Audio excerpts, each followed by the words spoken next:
Maíra, seja bem-vinda. Sempre bom conversar com você, uma cientista política sem papas na língua, aqui para trazer várias informações para a gente, análises sobre. Hoje vamos falar sobre o Rio de Janeiro, que é a sua cidade, enfim, onde você mora e que você tem conhecimento que vai além daquele técnico que a gente pode mobilizar para lamentar, inclusive, o que está acontecendo no Rio. A Denise Assis, que também morou no Rio a vida toda, acho que ela nasceu no Rio de Janeiro, dizendo que é o pior momento do Rio, né? Eu queria saber se você concorda com isso no sentido da segurança, e nós vamos falar também das eleições na Argentina. Começando então com o Rio de Janeiro. Querida Maíra, bem-vinda. Sempre uma Olá, felicidade. bom dia. Estou aqui na universidade novamente, então qualquer problema que eu tenha de conexão é isso, a universidade pública. Acabei de sair de uma reunião com o reitor em que a gente falou de questões estruturais da universidade. Saiu matéria na mídia. Esse prédio que eu trabalho é um prédio histórico e tem problemas estruturais graves. E também estamos vivendo na universidade um período muito conturbado em virtude das operações na Maré e dos episódios de violência na Zona Oeste, né? Porque a gente fica nessa insegurança, se mantém as nossas atividades com possibilidade de expor os alunos à violência, ou se a gente cancela as nossas atividades ou vai para o online com prejuízo da qualidade do ensino, ou seja, os alunos vão sair prejudicados de todas as formas. Perfeitamente. Aí a Federal do Rio de Janeiro que você está, né? Aí tem riscos também, está próximo. Aí é próximo de alguns. A Universidade Federal do Rio de Janeiro, ela tem vários campi. No momento, eu estou num campo que é no centro da cidade, bem no centro, no Largo de São Francisco. Aqui é longe da Zona Oeste e longe da Maré também, embora muitos dos nossos alunos venham dessas duas regiões. Mas o campus central, né, da universidade, é no Fundão, na Ilha do Fundão, que passa muito próximo, o caminho é pela linha vermelha e ela é muito próxima da Maré. Então, as operações sucessivas que vimos na Maré nas últimas semanas, elas puseram em risco o nosso corpo social, alunos, técnicos, docentes, e nos expõe a essa situação da gente não sabe se cancela, se não cancela. Maíra, você concorda com a Denise que o momento é pior na questão de segurança do Rio de Janeiro, agora com a milícia entrando com essa, enfim, virulência e dominando territórios? Se é que você, nas suas observações, concorda que esse território está realmente dominado? Eu queria te ouvir um pouquinho sobre isso e sobre os eventos de ontem, evidentemente, dos 35 ônibus queimados e mais um trem queimado também. Eu não sou especialista em segurança pública e eu acho que essa discussão sobre se é o pior momento, se não é o pior momento, ela é complexa, porque são múltiplas variáveis. Se a gente pegar um indicador só, talvez ele não seja suficiente para dar esse panorama geral. Acho, porém, que é importante a gente deixar claro que durante o governo Bolsonaro e o processo que levou Bolsonaro a chegar no poder, ele passa muito por uma discussão sobre segurança pública, cujos impactos é óbvio que a gente está sentindo. O bolsonarismo tem atrelado a ele uma ideia de segurança pública punitivista, de uso da violência, né, um uso refreado da violência pelas forças policiais. E esse entendimento punitivista, que é o aumento de penas, o aumento do encarceramento, o aumento das operações, o aumento da truculência, ele já se demonstrou um modelo ineficaz, inepto e que gera mais violência. E mais do que isso, para ser ainda mais concreto, ele está amparado numa visão de sociedade, uma visão de mundo, uma prática não cidadã, que não vê no outro como cidadão, um igual, alguém que merece proteção. E aí não me refiro aos criminosos, me refiro à população que vive em áreas conflagradas e que não tem a ver com os criminosos, que precisa ser protegida pelo Estado. E o Estado está falindo nessa sua função de proteger essa população vulnerável com a benesse e o apoio de amplas camadas da sociedade, no Rio de Janeiro e de fora, mas no Rio de Janeiro isso é muito nítido. Então, quando a gente fala do absurdo que é o governador Cláudio Castro comemorar, e ele comemorou a morte desse criminoso, sabendo que, ela não tem nenhum efeito sobre segurança pública, nenhum. Então, não faria sentido comemorar mesmo que ele não tivesse nenhuma outra razão para isso. 2, certamente vai gerar uma reação de violência por parte do seu grupo de criminosos. E quem vai sofrer isso é a população que ele governa. Então, assim, é muito importante chamar a atenção para que esses não são episódios,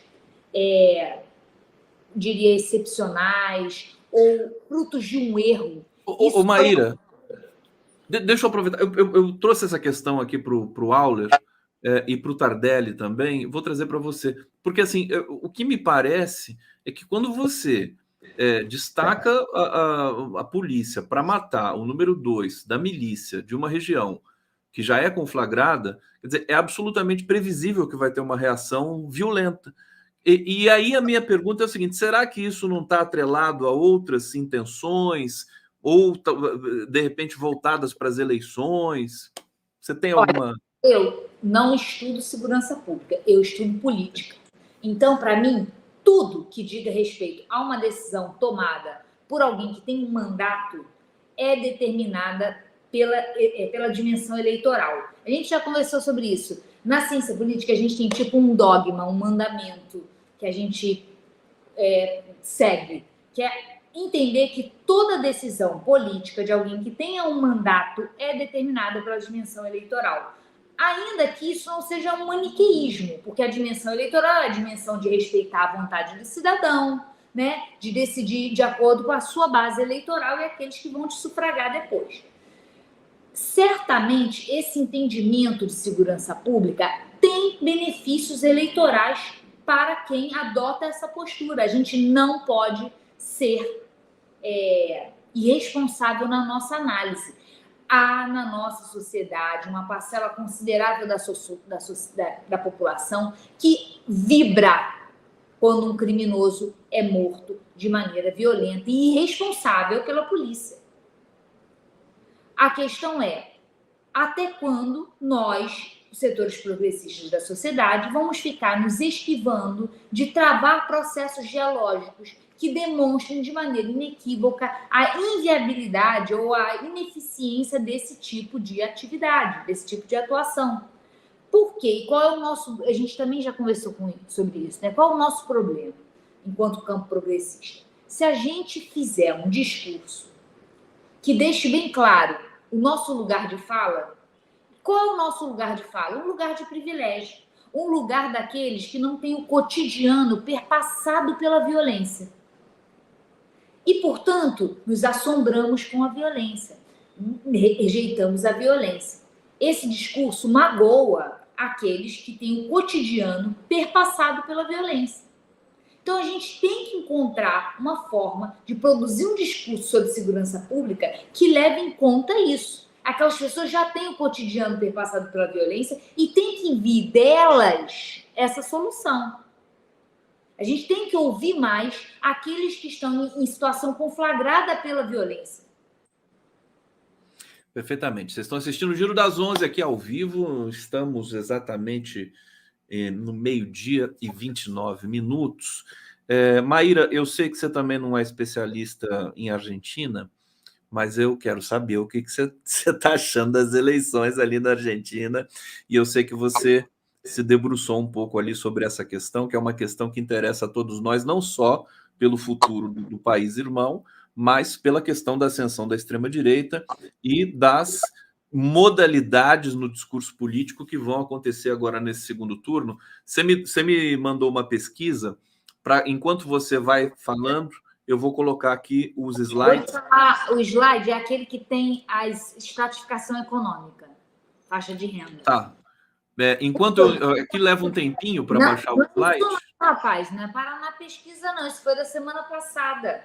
Será que eu te mandei? Peraí, pera, deixa eu achar aqui onde é que uma tá. da Atlas, que foi a que chegou mais perto do resultado da eleição. E está na página 9. O que eu gosto. Ele vai demorar um pouquinho para baixar aqui no aplicativo. Não tem problema, eu estou com ela. Não, então, enquanto isso, eu queria que você falasse, em linhas gerais, o que você achou daquele resultado. Primeiro as linhas gerais, porque eu estou preparada para ir logo para o específico, que é para comparação com o Brasil. Porque, como eu disse, eu não sou especialista em Argentina, nem em política internacional, mas eleição é um fenômeno que sempre interessa um cientista político, e os paralelos com a questão da extrema-direita no Brasil são muito interessantes para a gente explorar nesse comentário sobre a Argentina.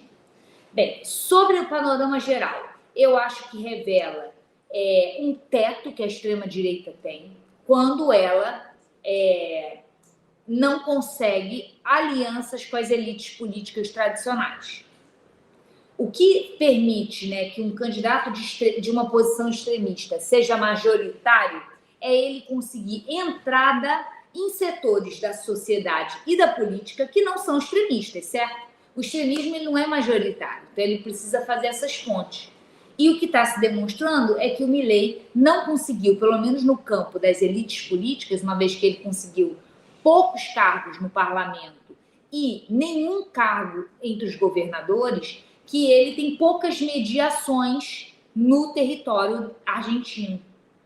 Acredito também, que eu me baseio aqui na minha fala, é nessa pesquisa que foi a que chegou o resultado mais próximo da eleição. Ela está em votos válidos, e daí as diferenças, porque os resultados que as pessoas estão comentando estão em votos gerais, né, sem descontar os votos nulos e brancos.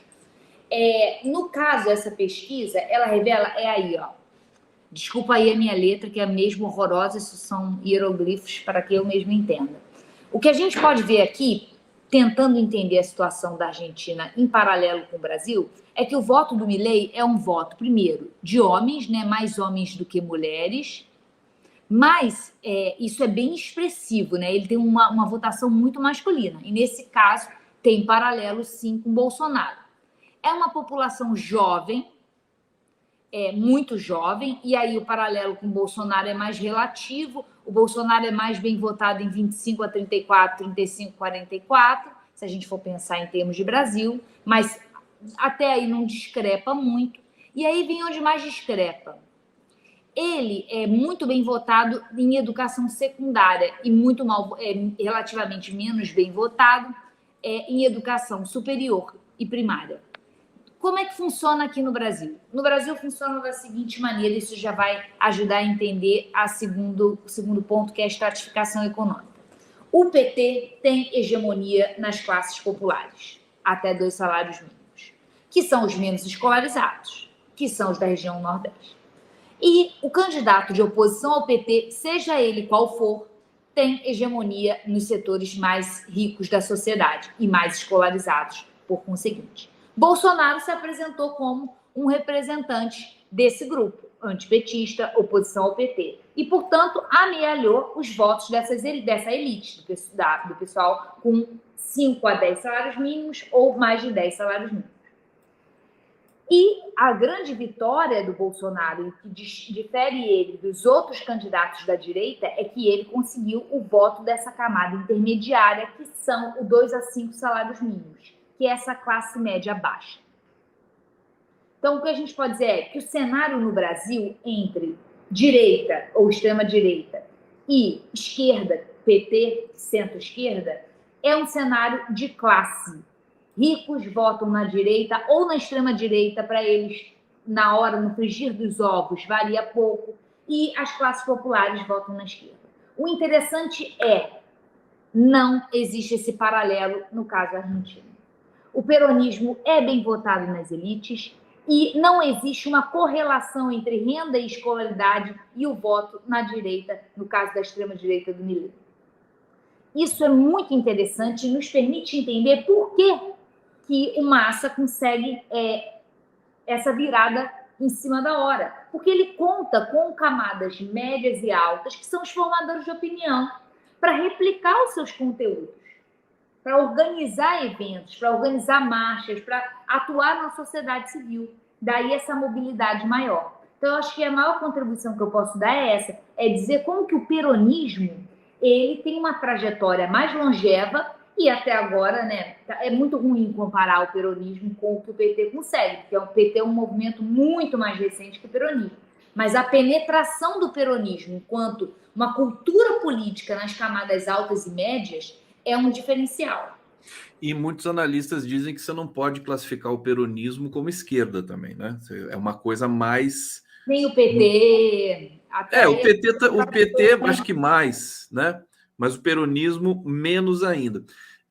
Agora, o fato é o seguinte: muita gente, muitos analistas brasileiros acabam colocando a lente do Brasil na Argentina, e, diga-se de passagem, os argentinos gostam disso.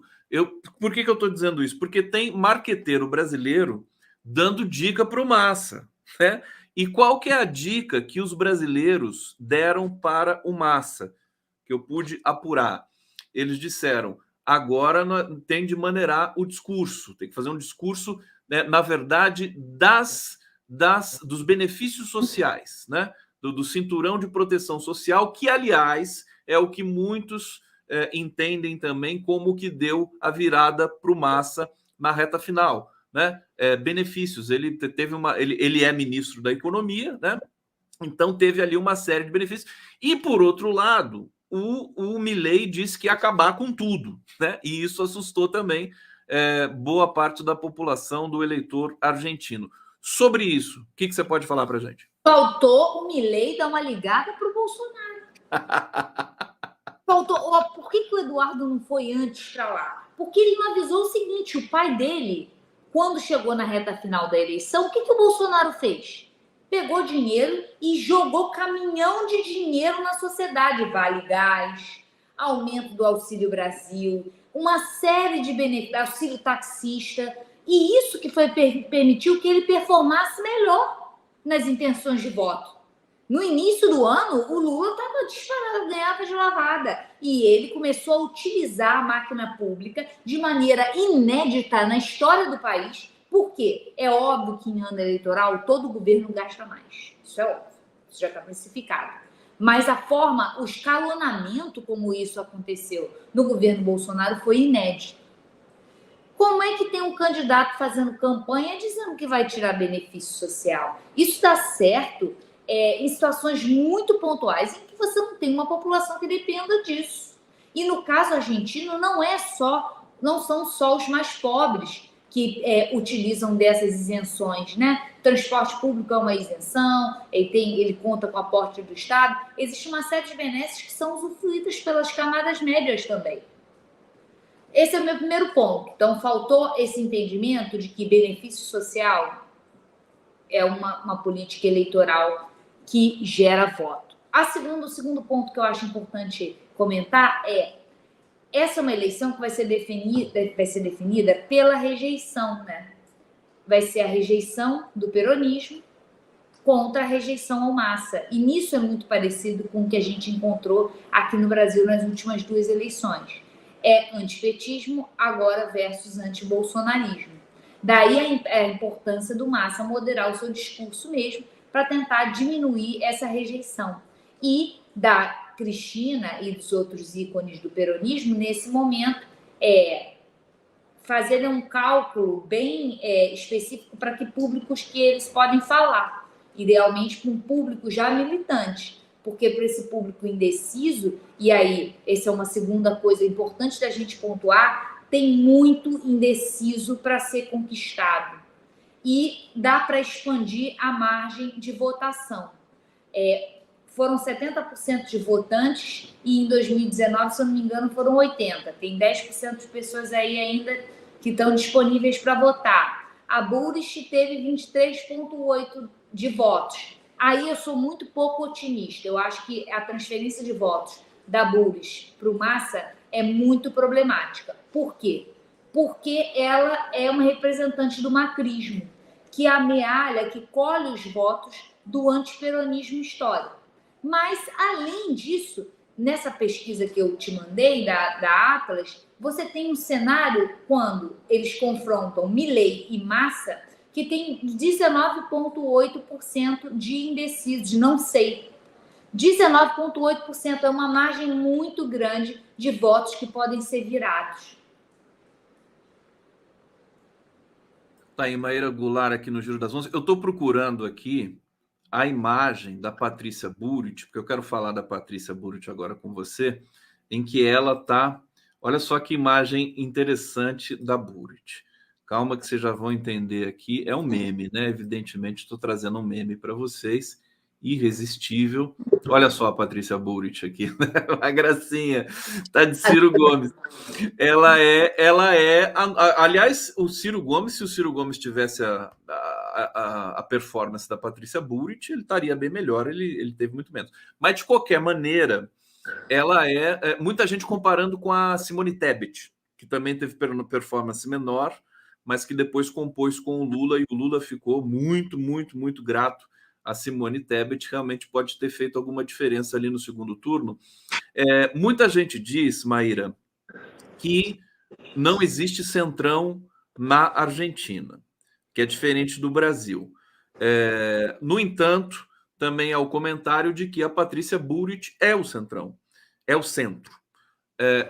A Patrícia Burit não foi para nenhum lado, até onde eu sei, nesse momento do segundo turno. Não vai apoiar nem Milei, nem Massa. Como é que você vê a movimentação em torno dessa questão do apoio da Burit e da própria movimentação do eleitor argentino nesse sentido? Não concordo que ela seja centrão. Ela é uma candidata da direita. Da direita. Exatamente. Porque perto do Milei ela parece...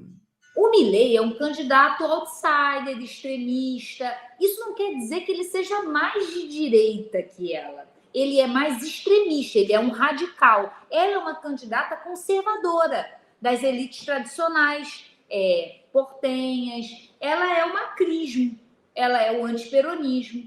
E ela já o paralelo com a Simone Tebet, eu acho que vai muito pelo apoio que as elites tradicionais deram a Simone Tebet, enquanto a candidata da direita tradicional, daquela direita limpinha. Ainda que justiça seja feita, se a gente fosse posicionar no espectro ideológico, a Tebet estaria um pouco mais à esquerda do que a Burit. Então, assim, e no campo do conservadorismo moral, a Burit é mais conservadora moralmente do que o Milei. Então, eu não acho que esse paralelo seja perfeito em relação ao caso brasileiro, porque, ela está mais à direita, ela é mais conservadora, mas acho que o paralelo é interessante porque ela é, sim, a candidata que recebeu mais atenção da mídia, é uma candidata, assim como a Simone Tebet, né, que teve todos os debates montados para ela. Só que a diferença a Simone Tebet teve 4% dos votos, né? Fracasso total. E implodiu sua base eleitoral no Centro-Oeste, com essa caminhada para a esquerda. Então, a Simone Tebet é uma pessoa, hoje em dia, um fantasma político. Ela está tentando tudo agora no governo. E é isso mesmo, porque na casa dela, ela perdeu as pontes. A Burit tem um patrimônio eleitoral, 23%, mas ela já disse que é a candidata da mudança. Então, eu acho que uma aproximação com o peronismo, acho difícil. Vamos lá, vamos explorar mais essas questões aqui. Tá bom de falar da Argentina, aliás, né? Enfim, ainda bem que eles têm democracia. Eu estava ouvindo um analista dizer, aquele analista da Globo News lá, como é que é o nome dele? Esqueci o nome dele. Argentino brasileiro, brasileiro argentino, dizendo que Ariel Palacios, né? Ele faz análises interessantes, né? Embora ele seja ali enquadrado também nessa direita liberal horrível do comentário dos veículos tradicionais brasileiros. Mas ele diz que as Forças Armadas, por exemplo, argentinas, na hipótese de que se pudesse haver uma tentativa de golpe ali em função da tensão política e tudo mais, ele falou, as Forças Armadas argentinas viraram sucata. Eles não conseguem dar golpe nem no bairro, ele falou. Eu achei curioso isso, achei interessante e fiquei com inveja, né? Falei, você tomara que as brasileiras também tivessem esse problema para dar golpe. Agora, eu vou em outro campo com você com relação à eleição ali. Deixa eu só pegar o comentário da Vera Viana. Precisa de um programa só com as histórias da Denise, verdade. Estão ligando para mim aqui, eu não posso atender.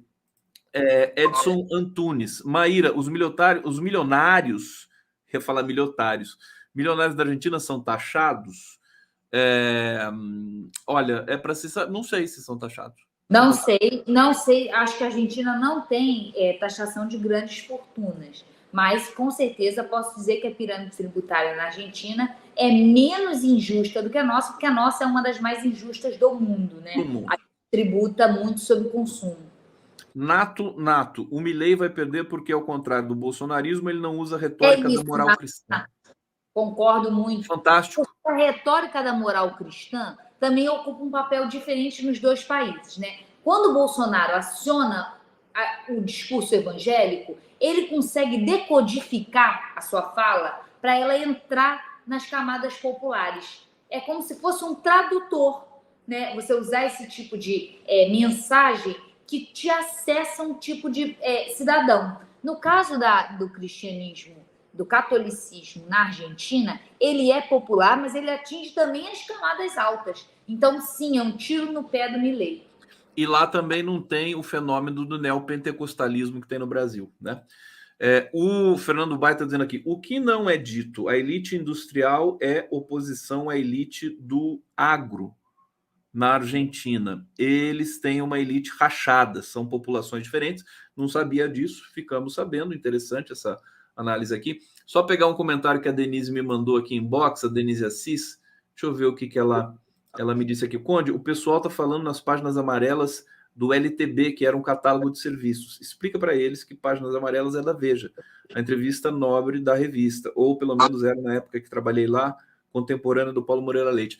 Não, a gente sabia disso, não sei se alguém confundiu aqui. Páginas amarelas que a Denise Assis falou aqui são as páginas amarelas da revista Veja, que tem até hoje, né? A entrevista inicial ali da revista. Maíra. Vou pegar o gancho do comentário anterior, porque ele é muito bom, sobre as elites industriais e elites do agro, porque ele permite falar um pouco da história da Argentina em paralelo com a do Brasil. O populismo, eu estudo um pouco de populismo. O populismo no Brasil, o varguismo, em comparação com o peronismo, ele foi muito mais de conciliação com o agro, né? Então, não houve uma opção do Vargas de dizer o seguinte, agora o país vai se modernizar. O interesse das elites não eram nem agroexportadoras, era aquela agricultura de latifúndio, pouco produtiva, pouco moderna. O Vargas não fez uma opção inequívoca em prol da modernidade, em prol das elites industriais ou de uma modernização expressiva do agro. No caso do peronismo, essa opção foi mais acentuada do que no caso brasileiro. O populismo lá foi um pouco menos conciliador do que no Brasil. Por isso que essa elite é rachada. Muitas peculiaridades, né? Argentina, o Brasil e a Argentina, acho que tem elementos de interseção, né, da política e tudo mais, mas é preciso ter muito cuidado. Por exemplo, deixa eu te perguntar sobre o que pode acontecer nesse segundo turno. Eu vi a fala do Milei depois do resultado do primeiro turno e me pareceu ele muito calminho, né? Diferente daquele Milei com a metralhadora, com a serra elétrica, falando, né, aquelas coisas extravagantes. E o Massa, eu achei o Massa até triste, né? Mas enfim, isso é coisa dos argentinos ali. O Massa não deu um sorriso na fala dele, não sei se você percebeu isso, não deu um sorriso na fala da vitória no primeiro turno. Algumas pessoas, alguns observadores estão dizendo que o Milei, se quiser ter uma chance, ele vai ter que atenuar o discurso, né? E o Massa também, eles vão ter que pegar leve, mais ou menos um raciocínio que eu acho que é um pouco aplicado ao Brasil. Será que funciona também para a Argentina, isso? Como eu falei antes, né? Ele tem que diminuir a rejeição ao peronismo para conseguir captar o voto da rejeição ao extremismo do Milei, daquela criatura que não queria votar nele. Mas, para não votar no Milei, para que o Milei não vença, para que não aconteça o descalabro que vai acontecer caso ele vença, ele precisa moderar o discurso sempre. Porque o discurso do peronista, o discurso do cidadão que é de esquerda, de centro-esquerda, ou até mesmo de uma franja do centro moderada, já vai no Massa, já não vai votar no Milei. É impossível. É impossível não, porque olhando a pesquisa, eu vi que mais gente que na eleição de 2019 votou no Fernandes, votou no Milei, do que na Bures. Ou seja, você tem mais possibilidade de uma migração. Eu estava querendo ver como é que está a possibilidade. Porque ontem eu fui conversar com gente sobre isso e as pessoas estão muito otimistas em relação a uma transferência de voto da Bures para o Massa. E eu sou muito pessimista. E existem alguns dados nessa pesquisa que reforçam o meu pessimismo, que é, por exemplo, o fato de que tem mais gente que em 2019 votou no Fernandes e agora quer votar no Milei, do que alguém que votou no Fernandes e vai votar na Bures. Então, ela se apresenta como mesmo uma nêmesis do peronismo. Tá aí Maíra Goulart, a gente está encaminhando aqui para o final do nosso Giro das 11, deixa eu colocar aqui os quadros iguais. Eu quero... Maíra, você percebeu que o Lula voltou, evidentemente, ele até brincou no Twitter dele, né? É um brincalhão, né? É um fanfarrão, dizendo que acabou o home office para ele, e ele voltou a trabalhar no Planalto, porque ele ficou ali 3 semanas.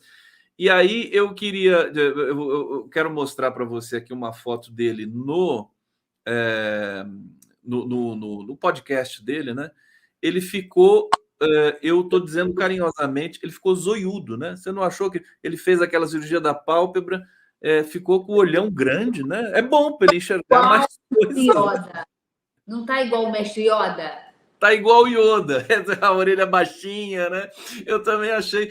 Mas mais do que isso, eu botei o apelido agora no Lula de peixe, né? Porque sem pálpebra é peixe. Tá aqui, ó, a foto que o Stuquinha tirou hoje do Lula. Olha que bonitinho. O Lula, peixinho aqui. Mas ele tá bom, né? Eu nunca tinha ouvido falar dessa cirurgia da pálpebra e acho que é bom, né? Sempre bom, né? Para dar uma... Dá um up, claro. Dá um Olha, up. eu só tenho medo dele ficar tipo o Biden. Você viu o Biden na semana passada? Gente, o Biden parece... Mas vai fechar o olho, troço loucaço, parece um robô. Gente, eu falei... Mas não vai ficar. O Lula não tem essa índole, esse tipo. Antes de terminar, minha querida Maíra, uma palavra sobre Gaza, né? Tão terrível o que está acontecendo ali.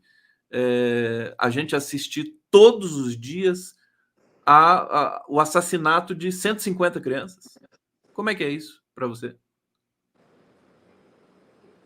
Não tenho nem palavras sobre isso. Eu acho que qualquer analogia entre o que está acontecendo agora e o que aconteceu em momentos bíblicos não faz sentido algum, ou mesmo durante o Holocausto não faz sentido algum. Mas o que eu acho interessante a gente valorizar é a postura do Brasil, que é o que nos cabe nesse problema, né? A postura do Brasil está sendo muito... está sendo incorrigível. A resolução que o Brasil tentou aprovar no Conselho de Segurança, perfeita, e o papel absurdo dos Estados Unidos vetando essa resolução, que tinha como objetivo exclusivo a passagem de caminhões levando comida e água que são negado acesso pelo Estado de Israel, diga-se de passagem. Os Estados Unidos vetarem essa resolução que foi construída, que foi pactuada, que foi conversada, tanto que nenhum outro país votou contra, é um descalabro. Então, eu queria elogiar a nossa tradição diplomática e o nosso corpo diplomático, mas também a presidência da República por estar conduzindo isso dessa maneira. Está conduzindo de maneira impecável, você tem toda a razão. E o que a gente lamenta é que essa condução, inclusive os próprios europeus humanistas, que não são tão numerosos nesse momento, porque eles são muito submissos aos estadunidenses, né, os americanos, reconhecem no Lula a liderança realmente para fazer a diferença. Vamos torcer para que ele consiga, né, enfim, forçando do jeito que ele está forçando, porque é uma questão... o exército israelense e, nesse sentido, o governo israelense é uma vergonha para a humanidade. Eu acho uma coisa terrível. Os próprios judeus americanos estão se manifestando diariamente, todo mundo no mundo inteiro, né, pró-Palestina. Enfim, vamos acompanhar. A gente vai continuar cobrindo todas essas notícias aqui na nossa programação. Agradeço muito a presença de vocês. Maíra, obrigado por estar aqui conosco hoje, diretamente da UF. Da Federal do Rio de Janeiro. Bom trabalho para você. Semana que vem estamos juntos mais uma vez. Vamos juntos. Valeu, gente. Obrigado.